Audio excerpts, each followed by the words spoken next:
En diciembre de 1844, Helena Harmon, posteriormente Helena G. de White, recibe su primera visión a los 17 años de edad en Portland, Maine, tras el chasco de otoño de 1844. Entre el 21 y el 23 de abril de 1848 se celebra la primera de una serie de conferencias de intenso estudio de la Biblia donde los creyentes descubrieron algunas de las creencias esenciales del adventismo. En 1849, James White, autor y predicador adventista, publica el primer número de The Present Truth, La Verdad Presente. Poco después, en 1851, Ellen White escribe la visión de El fin de los 2300 días, donde ve al Padre y al Hijo, pero no puede contemplar el rostro del Padre. Más adelante, en 1860, la Iglesia recibe el nombre de Adventistas del Séptimo Día, que lleva la aprobación del cielo. El 20 de mayo de 1863 se crea la organización de la Conferencia General de Adventistas del Séptimo Día. En ese mismo año, y a partir de ahí, Ellen White recibe instrucciones sobre el régimen alimenticio adecuado e instrucciones relacionadas con la salida al campo y estilo de vida del cristiano.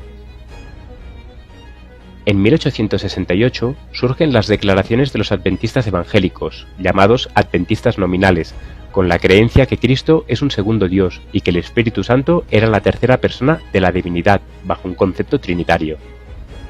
En 1872 se escribe la Declaración de Principios Fundamentales de los Adventistas del Séptimo Día. Consta de 25 proposiciones escritas en gran parte por James White. Las doctrinas 1 y 2, que tratan sobre la deidad, se basan en 1 de Corintios 8:6 y no contienen el término divinidad ni trinidad. En el mismo año muere el anciano Joseph Bates. 2 años más tarde, en 1874, son publicados nuevamente por James White en el primer número de Things of the Times, el 4 de junio de 1874, y por Urias Smith en el Advent Review and Herald of the Sabbath, el 24 de noviembre de 1874. James White afirma: al presentar al público esta sinopsis de nuestra fe, deseamos que comprenda claramente que no tenemos artículos de fe, credo o disciplina aparte de la Biblia. En 1877, en el Instituto Bíblico, Urias Smith y James White esbozan las principales doctrinas de los Adventistas del Séptimo Día. Se lleva a cabo en Oakland, California, incluyendo todo desde el santuario hasta profecía, la deidad, la naturaleza del pecado hasta la naturaleza de Cristo. En 1881 muere el anciano James White, esposo de Ellen White. 2 años más tarde, en 1883, mueren los ancianos J. D. Frisbee y John Nervins Andrews. En esta sesión de la Conferencia General de ese mismo año, se decide no publicar un manual de la Iglesia, ya que se considera indeseable dar algún paso hacia una disciplina, credo o forma de formalismo. En 1888 da lugar la 27ª sesión de la Conferencia General, la cual se lleva a cabo en Minneapolis, Minnesota, con 91 delegados y aproximadamente 475 asistentes. Dios trae la verdad de la justificación por la fe a su pueblo a través de los ancianos Wagoner y Jones, pero lamentablemente el mensaje es resistido por una gran mayoría de los líderes de la Iglesia. Al año siguiente, en 1889, los principios fundamentales de la fe adventista se amplían de 25 a 28 secciones, añadiendo las creencias 14, 15 y 16, y se publican en el anuario de 1889, dejando sin cambios los 2 primeros sobre la doctrina de Dios. En ese mismo año muere el anciano Joseph Harvey Wagoner, padre de Elect Joseph Wagoner. En 1890, el liderazgo intenta eliminar el nombre de Adventistas del Séptimo Día del American Sentinel, diario de libertad religiosa de la Iglesia Adventista del Séptimo Día, para hacer que la revista sea popular a otras denominaciones, pero Ellen White lo impide. Ella declara: esta política es el primer paso en una sucesión de pasos equivocados. En 1891, la Conferencia General envía a Helena de White a Australia, en contra de la luz que le fue dada. E.J. Wagoner es enviado durante 10 años a Inglaterra como editor de Present Truth para separarlo de A.T. Jones y Ellen White. En 1892 muere el anciano Roswell F. Cottrell. Ese mismo año surge la serie Biblioteca de los Estudiantes de la Biblia, Lecciones para el Público número 90, La Doctrina de la Trinidad. Reimpresión del artículo Independent en Nueva York el 14 de noviembre de 1889. Es del autor no adventista Samuel Speer. Promueve un Dios que subsiste y actúa en 3 hipotástasis, personas, pero también en eterna subordinación divina del Hijo al Padre. El tratado usa términos generalmente no usados por los adventistas, pero generalmente es de contenido no trinitario.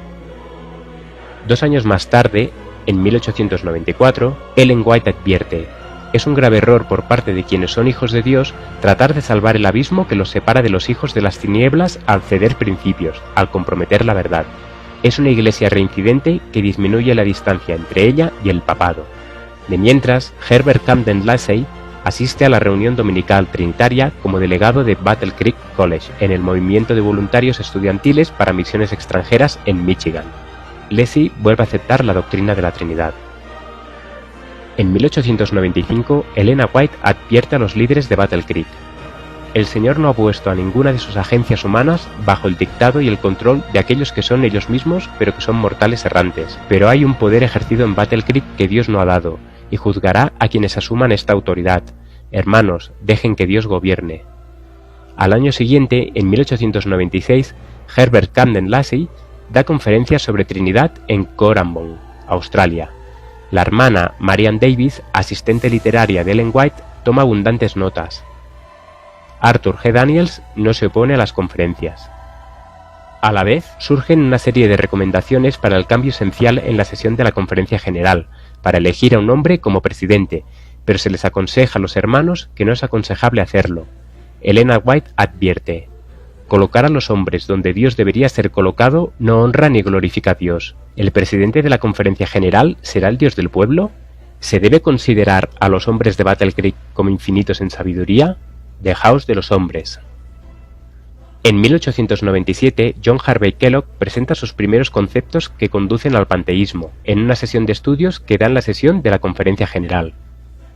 En 1898, la Review and Herald imprime un artículo del Mensajero del Rey, The King's Messenger, el cual es una enseñanza trinitaria, el hombre Dios, The Good Man.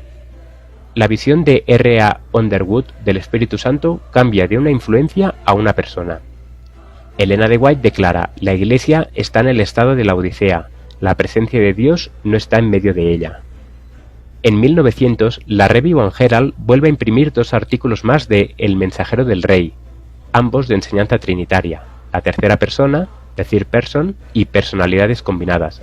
En 1901, las recomendaciones para el cambio son repetidas y votadas. Un presidente encabezará la Conferencia General por solo un año. Arthur Daniels es elegido, pero 2 años después sigue siendo presidente. Elena White advierte que la Iglesia está trabajando sobre principios erróneos. Las personas han perdido la confianza en quienes tienen la gestión del trabajo. Sin embargo, escuchamos que la voz de la conferencia es la voz de Dios. Cada vez que he escuchado esto, he pensado que era casi una blasfemia. En 1902, J. H. Kellogg se prepara para publicar su obra, The Living Temple. Se le dice que no incluya sus nuevas teorías, pero ignora el consejo. Intenta obtener la aprobación en el Consejo de Otoño para que se publique su libro, pero una carta de Ellen White a Daniels le aconseja que no tenga nada que ver con el libro. Kellogg lleva su manuscrito a la editorial Review and Herald como trabajo externo y acuerdan imprimirlo. Como resultado, el sanatorio Battle Creek, el 18 de febrero, encabezado por Kellogg, y la imprenta Review and Herald, el 30 de diciembre, arden hasta los cimientos, y con él las pruebas del libro Living Temple de Kellogg, pero lleva el manuscrito a una imprenta no adventista. Elena White se siente perpleja y frustrada con la Conferencia General y decide retirarse de todas sus reuniones. Ella les escribe a sus hijos Edson y Willie: tengo muy poca confianza de que el Señor les esté dando a estos hombres en puestos de responsabilidad, visión espiritual y discernimiento celestial. Estoy perpleja por su curso y deseo ahora atender mi trabajo especial, no tener parte en ninguno de sus concilios y no asistir a las reuniones del campamento, cerca o lejos. Mi mente no se verá arrastrada a la confusión por la tendencia que manifiestan a trabajar directamente en contra de la luz que Dios me ha dado. He terminado. Conservaré mi inteligencia dada por Dios. Mi voz ha sido escuchada en las diferentes conferencias y en las reuniones del campamento. Ahora debo de hacer un cambio. Por lo tanto, me iré. Dejaré que reciban noticias de la Biblia. Esta es la luz que se me ha dado y no me apartaré de ella. En 1903, la crisis comienza con Living Temple y la apostasía alfa. Kellogg imprime el libro en el que ha colocado sus teorías. Elena White dice que son espiritistas y parecidas al panteísmo. Ella dice que estas enseñanzas son el alfa de las herejías mortales y que la omega seguiría en poco tiempo. Tiemblo por nuestra gente. Kellogg afirma que su libro está en armonía con los escritos de Ellen White y que puede sostenerse con declaraciones de los testimonios. Ellen White le dice que ha quitado la conexión de sus declaraciones y las interpretó de acuerdo con su propia mente,